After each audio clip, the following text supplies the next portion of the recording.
ज्ञान यज्ञ में तुम जानते हैं भगवान ने स्वयं आकर पहले कलश रखा है माताओं पर और बहनों पर। तो हमारे लिए बहुत ही आज खुशी का दिन है, बहुत उत्सव का दिन है और एक आध्यात्मिक जागृति का भी दिन है। आज अगर देखेंगे पूरे देश में बहुत भक्तिमय वातावरण है, सब जगह शिव की पूजा हो रही है, स्तोत्र चल रहे हैं, एक बहुत ही अलौकिक और सुंदर पवित्र वातावरण है।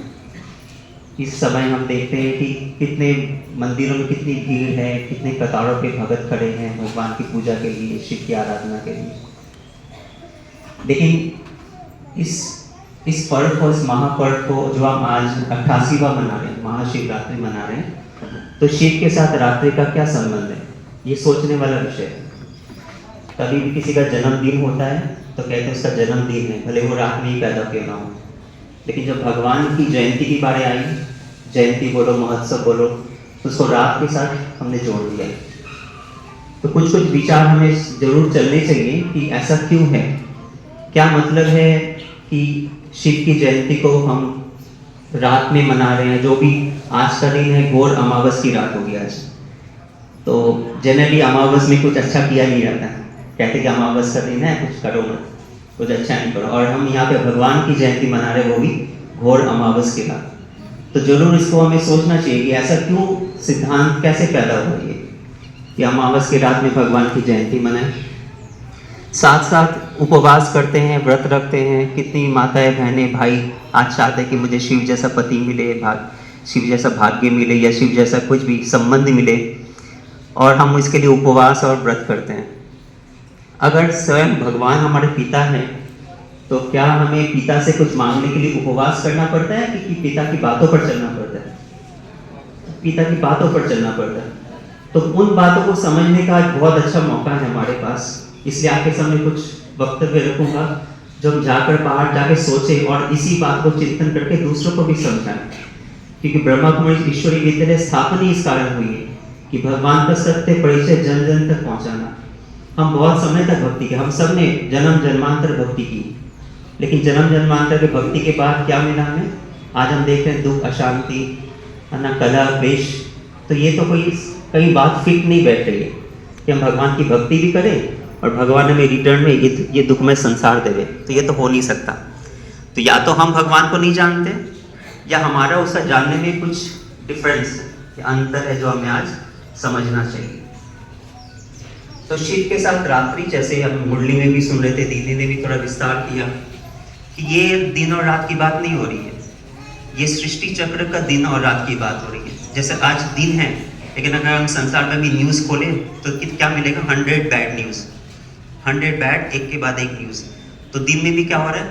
पापाचार, भ्रष्टाचार, अत्याचार। तो घोर कलयुग ये दिन है। इस घोर कलयुगी दिन को ही आध्यात्मिकता में रात बोला गया, जहाँ मनुष्य के मन के अंधकार भर गया। काम, क्रोध, लोभ, विकार, ये सारे अंधकार मन में छाए हुए। तो ऐसे विकारों में जब मनुष्य ग्रस्त हो जाता है तो किसका काम है हमें छुड़ाना? एक परमात्मा पिता शिव का काम है।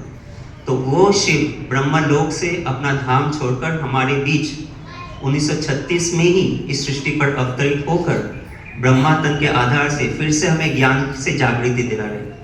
वो प्रकाशमय शिव प्रकाश की किरणों से हमारे अंदर मन के अंधकार को मिटा रहा है। इसी का ही आध्यात्मिकता में और आज के दिन शिवरात्रि का हम पालन कर रहे हैं।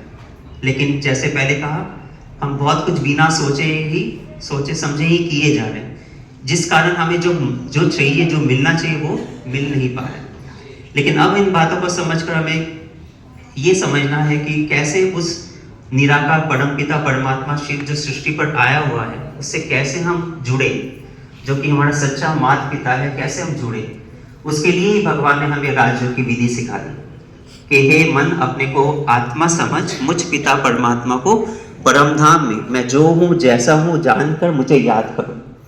कितने समय तक भक्ति में हमने शिव के ऊपर रोटी चढ़ाई, बेलपत्र चढ़ाए, चरणामृत चढ़ाया, लेकिन भगवान क्या चढ़ाना चाहता है उससे? भगवान चाहता है कि हम अपने मन के जो विकार है उस पर चढ़ा दें। जो भी काला होता है वो शिव पर चढ़ाते, कोई गोरा चीज चढ़ाते ही नहीं। तो ये भी आध्यात्मिक है कि उससे तिल चढ़ाते हैं, उससे अख चढ़ाते हैं। अख का फूल किसी मंदिर में यूज नहीं होता, लेकिन शिव के मंदिर में आज यूज हो। तो अब क्यों चाहिए भगवान को? अब वो तो सृष्टि का रचयिता, उसको अब क्यों चाहिए? उसको मन के अंदर के विकारों का विष उसको चाहिए, इसलिए उसको बोला गया है जो विष को पी ले, नीलकंठ ना, विष को पी ले। तो ऐसे शिवरात्रि को समझकर हमें मनाना चाहिए, तब जाकर हम सच्ची शिवरात्रि मनाएंगे। फिर हमने एक बहुत बड़े हम समझते हैं कि शायद हम समझते हैं कि शिव और शंकर एक ही है, लेकिन वास्तविकता में अगर हम कुछ क्वेश्चंस करें तो हमें समझ में आएगा कि दोनों एक नहीं हो सकते। जैसे आज सारा संसार शिवरात्रि मना रहा है, कोई नहीं कहेगा आज शंकर रात्रि है। अगर दोनों सेम होते तो कहते ना क्या शंकर रात्रि है, लेकिन कहीं में भी किसी के मुंह से नहीं निकलेगा आज की शंकर रात्रि, मतलब शिव और शंकर अलग है। तो शिव कौन है? शिव वो निराकार पारलौकिक पिता है, सभी का माता पिता वो शिव है, त्रिदेव है, महादेव है, महाकाल। और शंकर कौन है?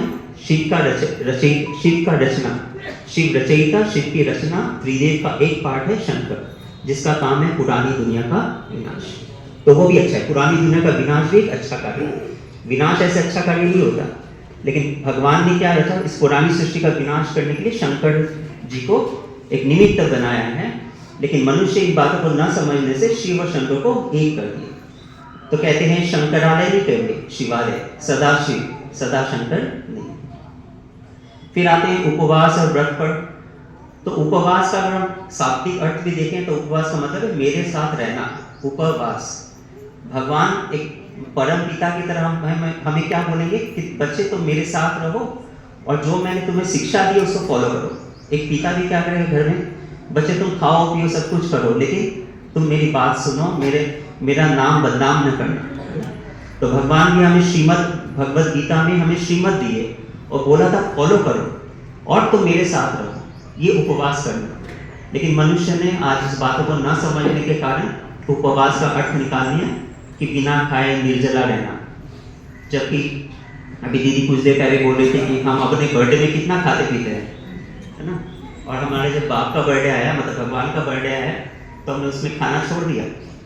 सही था, भले खाओ पियो, भले मौज करो। मौज मतलब एक आध्यात्मिक अर्थ में अच्छी तरह जियो, आर्ट ऑफ लिविंग, लेकिन कभी भी विकारों में ना फंसो, ना कोई विकर्ण करो, ना कोई गंदे सोचो, ना कोई अशुभ भावना करो।